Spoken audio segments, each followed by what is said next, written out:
The internet has given us access to more music than ever before. Some artists are beloved.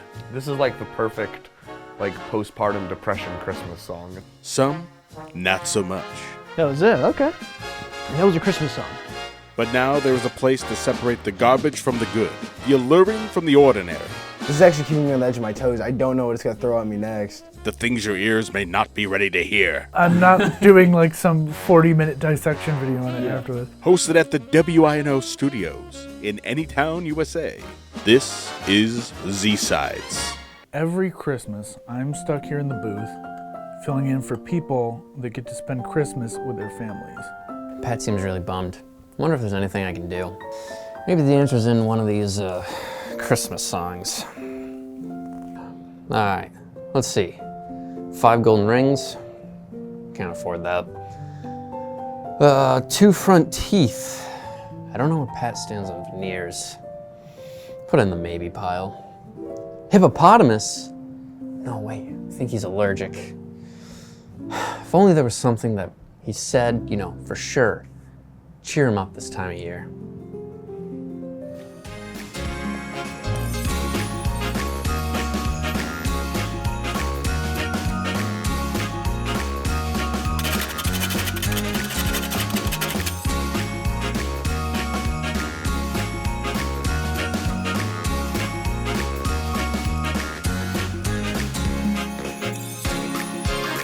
Wait a minute. That's it. I know the perfect gift. Hello, WINO. Your station has been silent for about a half an hour now, and I've had to listen to my father-in-law ramble about how the Muppet Show has gotten too political recently. Can you please play some Christmas music? We're back talking about Christmas music.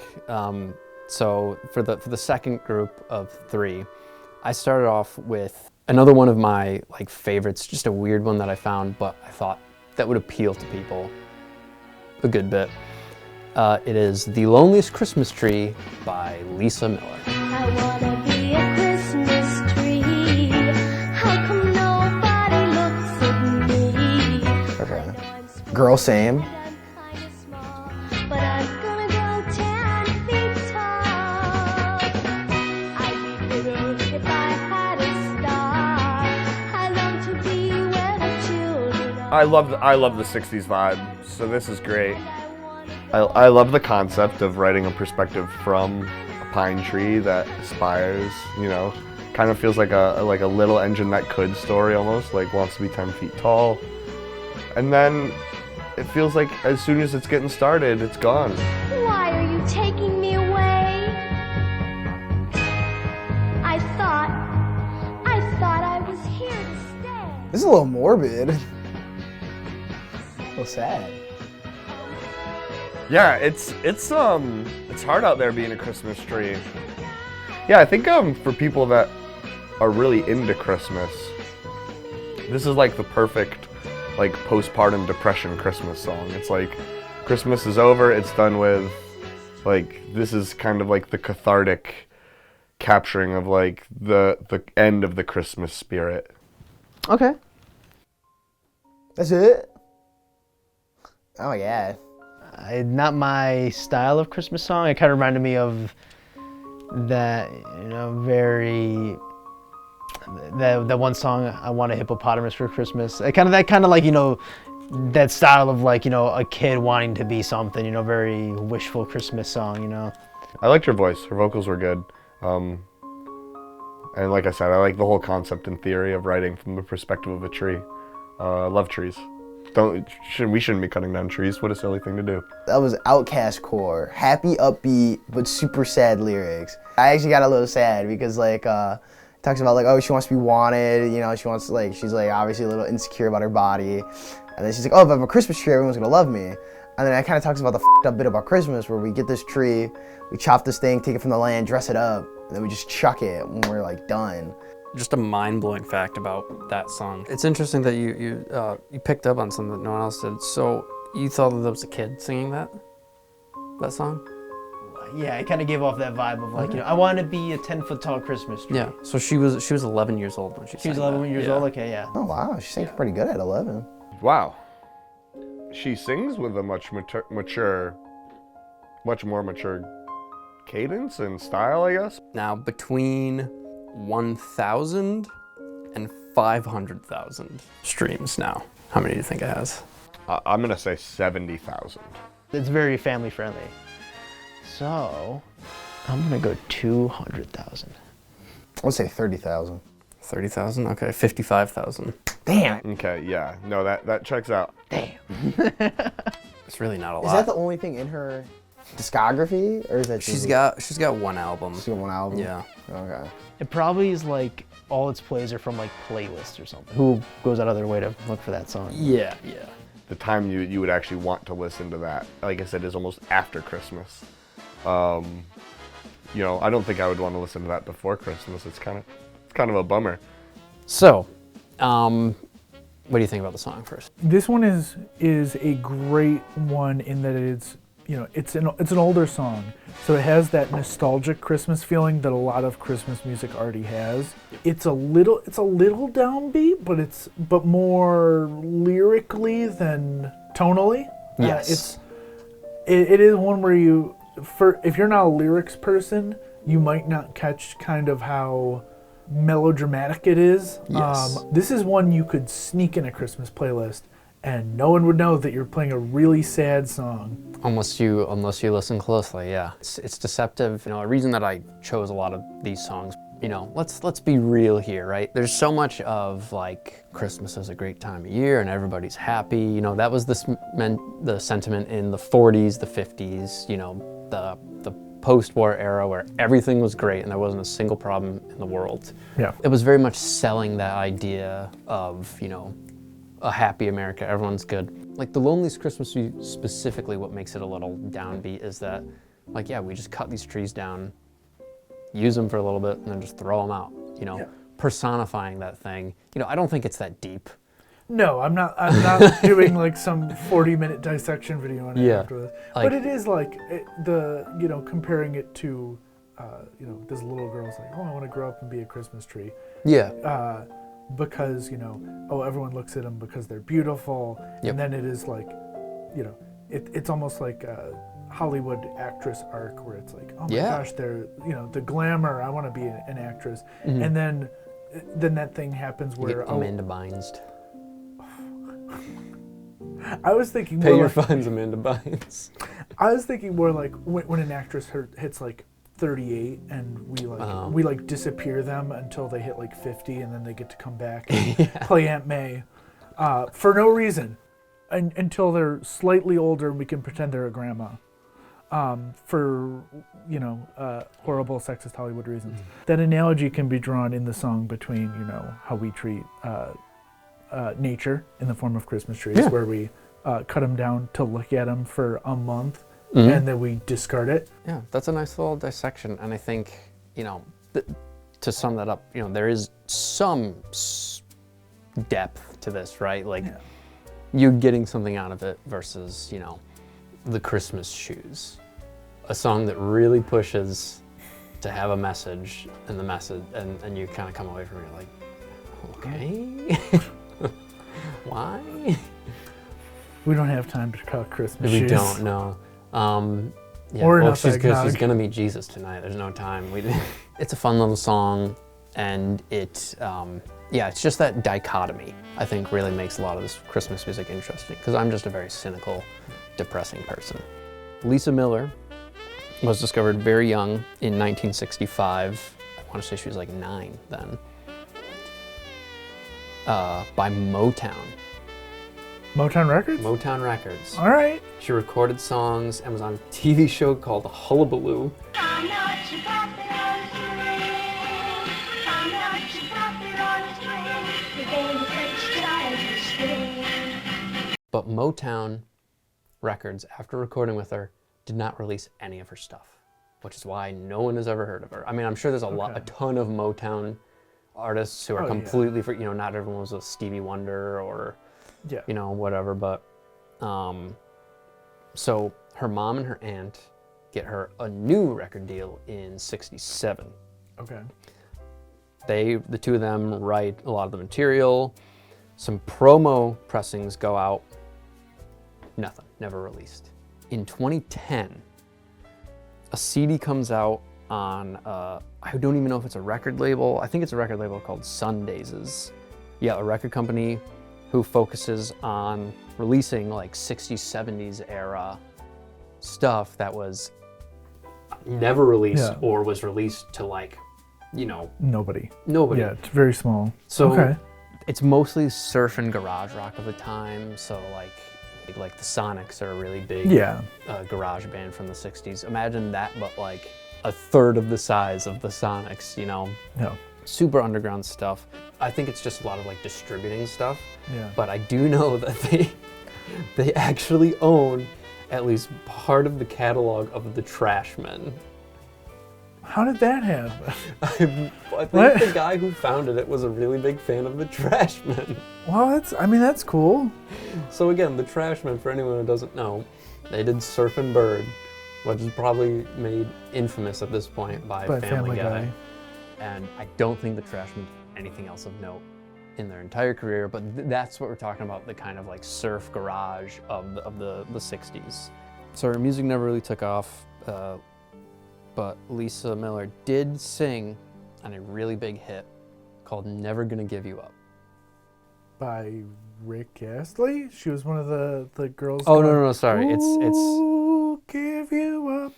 I messed that up. It's Never Gonna Let You Go. It's a different song. She still even has very few listeners these days. I mean, that makes sense. People that are nostalgic for that kind of sound often grew up with it, so they're going to listen to music that they're firsthand nostalgic for more often. I'm even thinking though, there's a lot of people like right now, especially the 70s, the 60s and 70s kind of sounds are very cool again for younger people. Yeah. A lot of that is blowing up on TikTok. There's something appealing about that like older stuff. And I think maybe that's why, I mean, this is gaining some traction on Spotify. That's And true. you know, how many people, you know, 65 plus are finding Lisa Miller on Spotify? That I don't know. I just meant that with the nostalgia factor Mm-hmm. not being a factor, because people that are nostalgic for music from that long ago often are nostalgic for music they remember actually Yes. hearing. Yes. Not just music that sounds like they could have heard. Mm-hmm. Yeah. So which Lisa is Miller, unfortunate. robbed. I mean, we kind of joking with robbed, but like actually robbed. Like that's. I mean, it is tragic because her voice is incredible. Amazing. And to think that it was not even fully developed at that time. Yeah, she was The time that she recorded that actual child. Mhm. I was doing nothing when I was that old. I was picking my nose. That's another bummer song. Why don't we pick things up? Let's pick things up. You know what? This Christmas we're gonna pick things up with this Christmas. With this Christmas, Backyard Superheroes.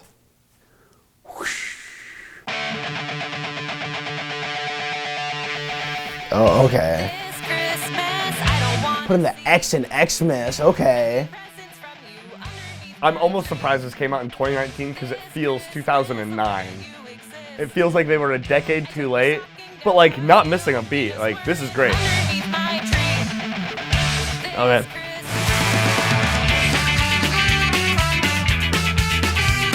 Oh wow. Love the horn. Very OAR. This is fun. This is a little jump around.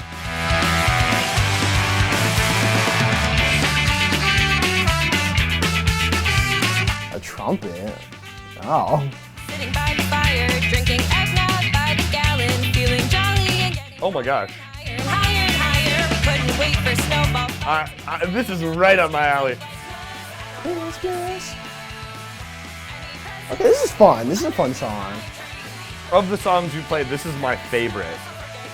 I would listen to this year round, I think.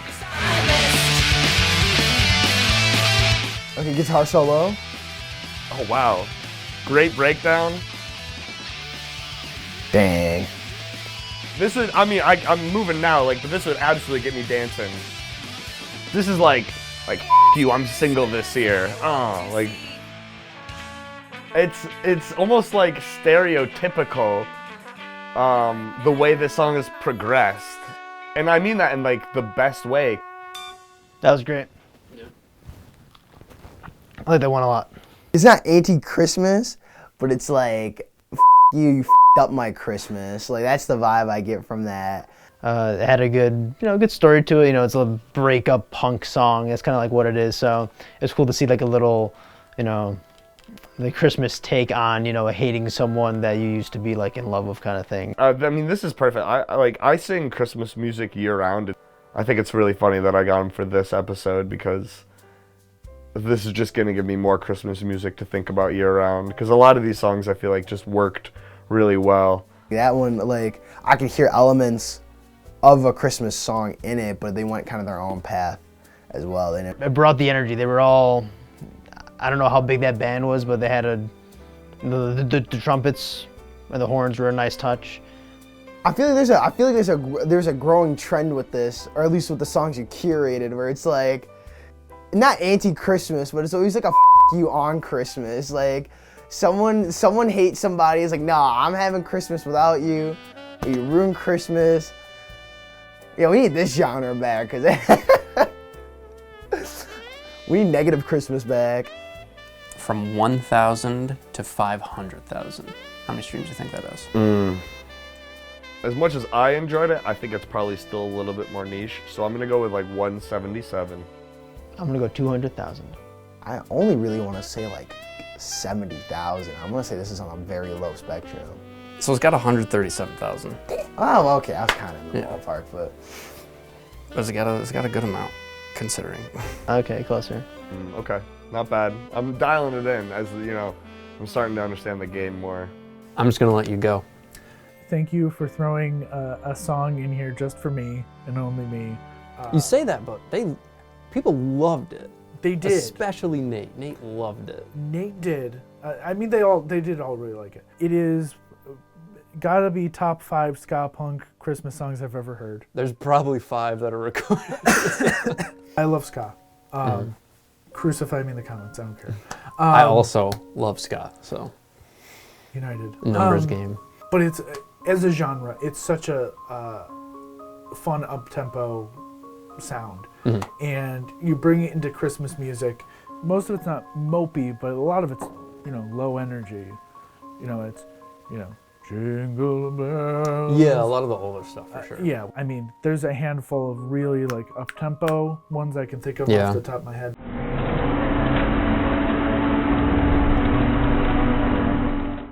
It's a really tight recorded, really tight ska punk song. Yes. It's about Christmas. It is the perfect antithesis to the other This Christmas that you might know. This Christmas, to save me from tears, I'll give it to someone special.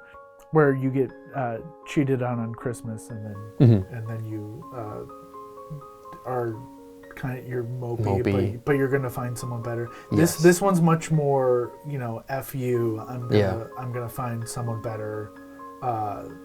F off energy. Yes. This is punk energy. Yes. This is not George Michael energy. Yes. And this one just plays with the the pop punk lyrics of I don't want to see gifts from you under my tree. Just saying F you in the most pop punky kind of ways while also jamming in Christmas imagery. Yep. It's kind of everything I want from any sort of ska punk or pop punk Christmas song. The band is really good. They are so tight. I think one thing that people maybe don't appreciate about ska is how difficult it is to upstroke on the guitar at that rate. Yeah. That is insane. It's produced really well. It is just full of energy. So Backyard Superheroes. Backyard Superheroes. This may shock you. I don't know much. Okay. They seem to me as they're just kind of like your local band. They're based out of Jersey. I don't think they're trying too hard to, make it big or anything. I think they're just having fun, touring around Jersey. I could be wrong, but I couldn't find any evidence of them touring elsewhere. Yeah. The band they only have their first names on the site. They're not trying to make names for themselves. It's just like, this is John, he plays the trombone, They're just a ska band, skaing it up, Skanking it up. Yeah. They do have another Christmas song, actually, that's the B-side of this one, called Coal in My Stocking. Got coal in my stocking. Got coal in my stocking. Got coal in my stocking. Never got the is unfortunately not nearly as good. Damn. Yeah, that is the sad news. I did listen to some of their other stuff. I mean, they're consistently a fun band to listen to. They'd probably be a ton of fun to see live. One, I respect it. Just just doing your art Just for the having sake fun. of it. Yeah. Two, if you want to grow, the first piece of advice would just be like, don't be a ska band.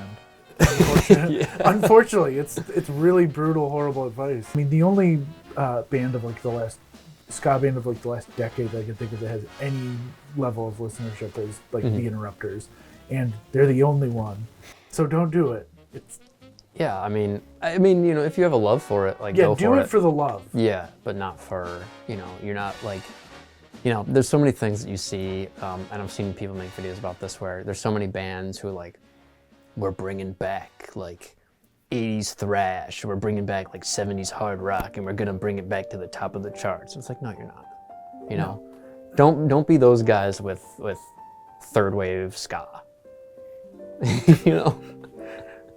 The people who the people who do any sort of I'm gonna bring this back to bring it back never work. The people that do I'm gonna bring this back because I love this sometimes work. You can't jam a genre back into the limelight. No, you can't, especially ska, because as much as I do love it, I understand why people don't. You just have to hope that you get on the next Tony Hawk Pro Skater soundtrack. Yes. Yeah. Or that they remake the Digimon movie and or that they want a new AFV theme. Those Backyard Superheroes, I mean, I don't have much on them. A really good song. It's unfortunate that I don't know more about them, but I think that that's the way that they want it. that's fine. Everyone check them out. Everyone at least listen to that song. I mean, that song is incredible. Okay, so the last song that we played for everybody by a band called The Fall. They're a legendary 70s punk band. This song is called We Wish You a Protein Christmas. Oh, okay.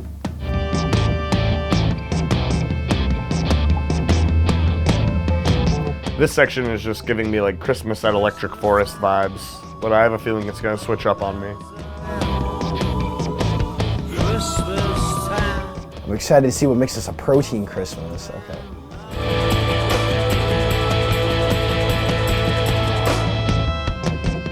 This one has the least amount of like Christmassiness to it.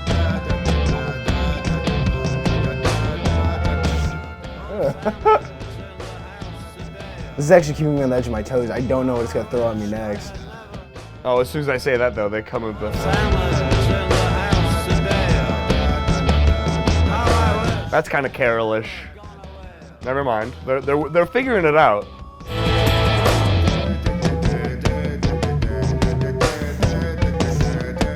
I like that part. With the little cool little like.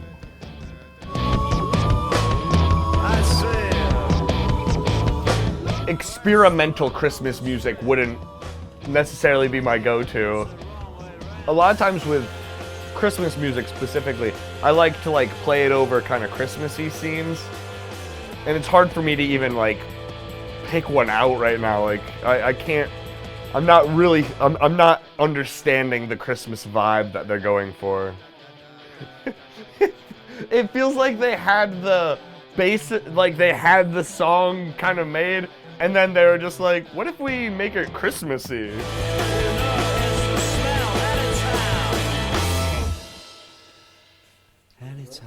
That was it. Okay. And that was a Christmas song. It's not bad though. I would love to meet the person who's like, that's my favorite Christmas song. I'm still trying to decipher what makes it protein. Like, just like the meaty base, or like. Honestly, that was just like a. I have actually no words. Like, I'm trying to connect it, but like there was like definitely Christmas elements, but it was just more kind of just like I actually can't really like formulate anything. That's actually really cool. It's about Christmas. Huh, yeah. I don't know. I'm trying to think of something to say about it. It was I would say it felt the least Christmassy out of all of them. I'm trying to remember back to the lyrics of what, because it was titled Protein Christmas, right? We wish you a We protein. wish you a protein Christmas. Was there, I don't know, like a deeper meaning or something? Was it about like eating people or something? So to answer your question, the consensus on the protein Christmas Yeah. thing, protein has more nutritional value. Okay. So it's like, we wish you a more fulfilling Christmas, more, filling, better for you. They're wishing you a protein Christmas rather than like an empty carb Christmas. An you know what I empty mean? carb. Okay. There's Christmas elements, so you can't just say like, oh, this isn't like you're just playing me a rock song, but like it was only a little taste, and then doing their own thing as well. So I can see that as well. Like how, like I think that it's aligned with protein, like a more fulfilled Christmas as well. So like more, this will give you more fulfillment than just kind of like the generic junk you have to consume all the time. I guess it's like that. I mean, they're a punk band, so it's all about, they're talking about, the commercialism of things and all Yes. that. Okay, that made sense. Okay. Well, I'm down with that. Good song, but not something that I haven't heard too much of them already, but like just hearing that, I'm like, probably won't go looking through too much of their music. I mean, it's no Monster Mash, right? It doesn't encompass all of the things I want in the Christian experimental punk song. It did make me laugh. It was undoubtedly entertaining. 1,000 to 500,000. very- Half a million. How many?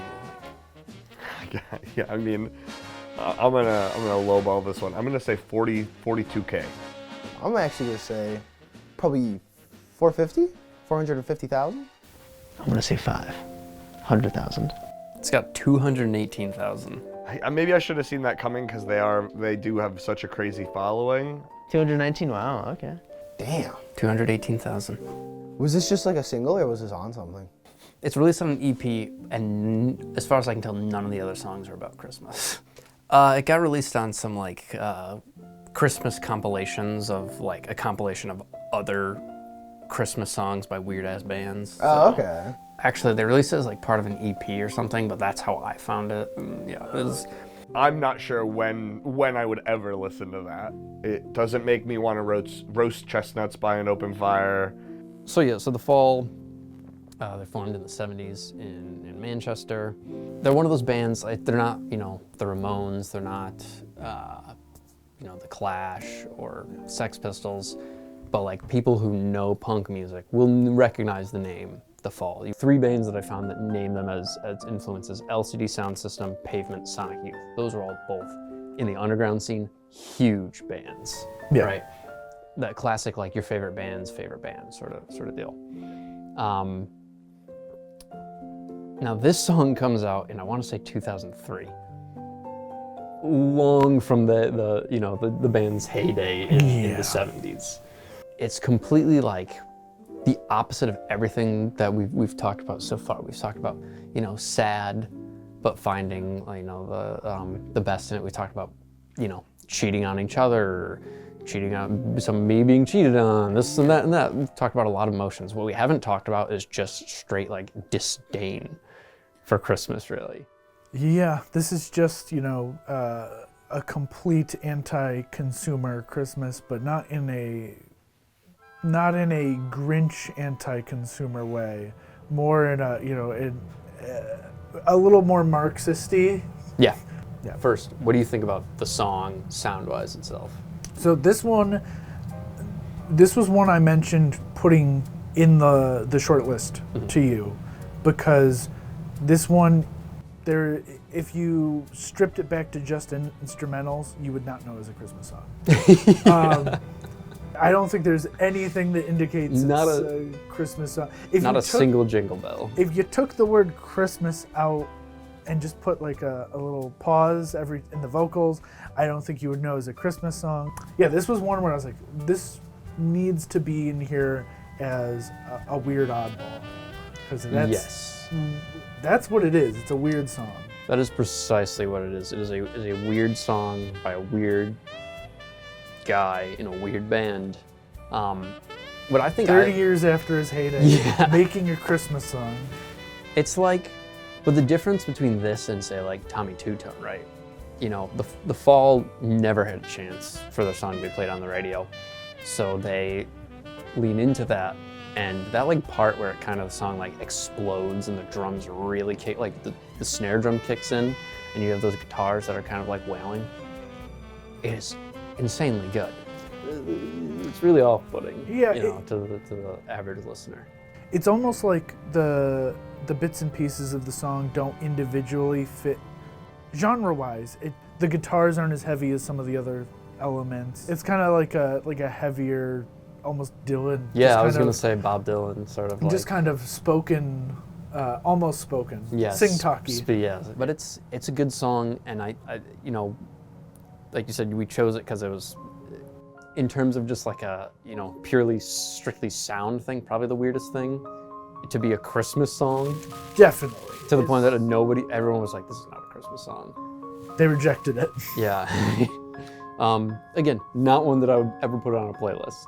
No, this doesn't belong in any playlist. You should not play this at the next Christmas party you're at, unless you want everybody to leave. They would think that Spotify or Apple Music just picked something randomly and threw it in. Yeah, or your speakers were like broken or something. Some algorithm malfunction. Yeah. However, I would say it's a good song if you listen to it as just a punk song, essentially, which is what it is. It's kind of like a good end cap on everything that we had talked about the, looking at Christmas as a little more realistic, cynical lens. It is really taking fine-tooth comb and going through like, hey, this is messed up. The whole gist, talking about like a protein Christmas. You need, as you said, sustenance. You need something to get out of it. Like, you could probably tell a bunch of people like what makes Christmas fulfilling once you get past a certain age, maybe, is the fact that you're spending time with your family. Like, you're taking the day to kind of just sit down and hang out, right? Yeah. The gifts kind of, the joy you get out of them levels off, Yeah. You hit a point where it's like, I'm getting socks, I'm getting an air fryer. These are things that I'm excited for. I need them, but you're not getting a new toy anymore. It's a lot less exciting on Christmas morning. And you're looking more forward to like, I can't wait to sit around the dinner table and hang out. Yeah. Very anti-consumerist, as you had said, of like, hey, let's take Christmas and let's just enjoy Christmas as Christmas. I don't need to be bombarded with 17, Mercedes ads with a giant bow on the top of the car, driving through like the biggest tufts of snow. Yeah. When you casually take your Chevrolet Silverado to the top of Mount Everest. Yeah, when you drive your BMW through the Matterhorn, like we all do that, without taking the bow off. Yeah. Are you surprised that Christmas music has reached any of these corners of the music world? I wouldn't say I'm surprised, because there are even worse Christmas songs out there that have even weirder genre combos. Like, I'm sure there's Screamo Christmas. I'm sure there's, actually I think Reggae Christmas is something that would work really well, right? Like, I'm sure Bob Marley's got a Christmas song or two out there. So surprised that it touched them? No, but for some of them, how well it worked. I feel like a lot of Christmas movies that kind of register with people are things like The Grinch or National Lampoon's Christmas Vacation, Christmas Story, all kind of mean-spirited comedies that then at the end kind of end with a heartwarming note. Mm-hmm. Most Christmas music that you hear on the radio is just kind of straight through, gumdrop positivity.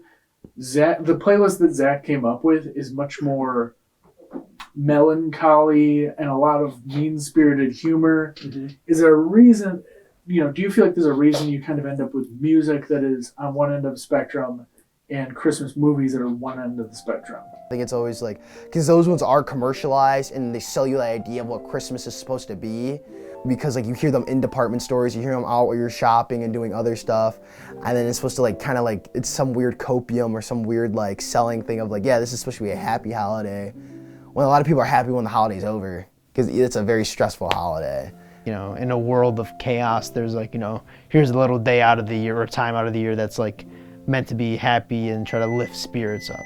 So that's where I think that lies. There's a lot of Christmas music out there. Tons. Tons, and it comes in all shapes and sizes. You know, I think we did a good job of, you know, getting a wide berth. But this is only 6 songs out of, I think I sent you 15. You sent me to about screen, 15. and that was my cut down list from Yeah. like at least 25. And that was with me contributing nothing, because I know that, you know, Christmas music is your special interest. There's a whole subculture to it. It's not a very known subculture. I actually got really into it when I saw my uncle used to put together CDs every year and send it out to family members, so I was exposed to it through my uncle. And then I saw in college a documentary about a guy who goes around and looks for obscure stuff in like record stores. So it's a subculture that's out there, you know, and I think it's really cool to share, you know, in terms of getting people to listen to more music, right? Yeah. It is the one area where I feel like even people who are more open to music, like people who listen to more indie bands and stuff like that and not listen to the radio, when it comes to Christmas music, nobody's really seeking out, you know, it's just like, oh, I'll listen to the same stuff, you know? Yeah. I think that it's more so in that genre than maybe any other area of music. And so, Yeah. listen to weird Christmas music. No, I mean 100%. It's most people's exposure to Christmas music is walking through the store, or oh, it's Christmas Eve, let me just hit the Christmas button on Precisely. Spotify or the radio. And there's nothing wrong with that. Again, No. this stuff, never gonna play it at my Christmas dinner. None of these songs are playing at Christmas with my family, you know. But it is fun, you know, like, you know, we said, Yeah. adult Christmas party, you can play some of these. Or just if you like music and you like to hear something different, hear something new, you know, challenge yourself, here's some new stuff for you. Yeah, There's a lot more to offer. Yeah, I mean, I think you did a great job of picking some, you know, casting a wide net for this group. And I can't wait till next year when we do 30 more. I think that's a wrap. I think so. I'm back. They were out of duck sauce, but I got extra soy sauce. What is that? Go ahead and open it. Okay. Shoes? They're Christmas shoes. So you look beautiful in case you meet Jesus tonight. Holy am I dying? No. I'm sorry. I was trying to find the perfect gift by listening to all these Christmas songs, and I guess I really messed up.